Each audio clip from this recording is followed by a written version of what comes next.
छोटा सर्जा दमदार या ठिकाणी एंट्री होतीये 25-26 त्यांचं आपण स्वागत करूया। त्यांच्या सोबत त्यांचे मालक नानाशेठ प्रधान, अरुण शेठ पाटील, जगदीशजी कोळी, एकनाथ पाटील, संपूर्ण आमचा सर्जा ग्रुप घोट आणि तसेच या ठिकाणी शैलेशभाई मारे आता ज्यांचं आगमन झालं आणि निलेश शेठ प्रधान साहेब उपस्थित झालेत। या सगळ्यांचं आपण स्वागत करूया।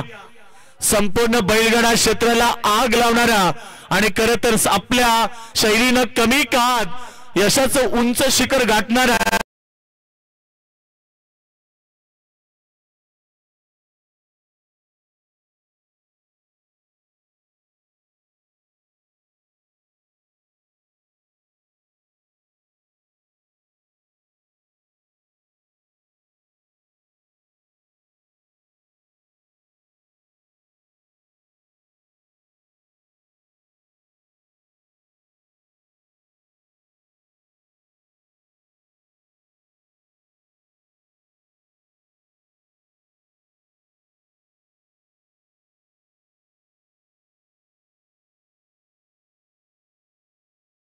आणि खरं तर ते मैदान गाजवलं, सगळ्यांच्या हृदयामध्ये सगळ्यांच्या मनामध्ये जागा केली कमी काळात या सगळ्यांच्या लाडका अर्थात नंदी तुम्ही पाहतात मित्रो, ट्रिपल हिंद केसरी घोडगाव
ज्या बैलाची चर्चा केली जाते आणि खरं तर असं महाराष्ट्रामध्ये कोणता जिल्हा नाही, असं कोणता तालुका नाही आणि असं कोणता गाव नाही जिथे आमच्या घोडगावच्या छोट्या सर्जाचं नाव नाही। सगळ्यांचा लाडका ट्रिपल हिंद केसरी आणि आत्ताच झालेल्या पुशेगाव हिंद केसरी